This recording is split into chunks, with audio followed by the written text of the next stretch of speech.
লগত ডাঙৰ হোৱা কিছুমান ব্যক্তিয়ে কিছুমান মইতো নকৈ নোৱাৰো মই কৈ দিওঁ চব কথা মই সিধা মানুহ এই ফেচবুক লৈ পেলাই কিবা কিবি মোক লৈ কিবা কৰি আছে কিবা এন্টি বেংগলী এন্টি মুছলিম কিবা কিবি তেনেকুৱা কথা নাই আমি মাত মাতিছো সিটিজেনশ্বিপ এমেণ্ডমেণ্ট যিটো বিল তাৰ বিৰুদ্ধে মাত মাতিছো আৰু মই সদায় নিজক মই আধা বঙালী বুলি কওঁ কাৰণ মই বেংগলী মানুহৰ লগত ডাঙৰ হোৱা মই 8 বছৰ কৰিমগঞ্জত আছিলোঁ লামডিঙত কিবা এটা হুলস্থুল হৈছে কিবা হৈছে সেইবোৰ হ'ব নাপায় আচলতে আৰু মই সদায় সেইকাৰণে কওঁ যে আমাৰ মানুহবিলাক পলিটিক্সৰ পৰা সদায় আঁতৰি থাকিব লাগে পলিটিক্সে কেতিয়াও ভাল বস্তু নিদিয়ে সদায় বেয়া বস্তু দিয়ে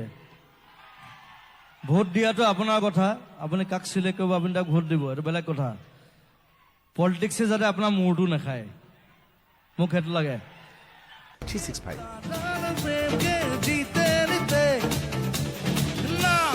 চোখে আৰ কিছু বসে না তোকে ছাড়া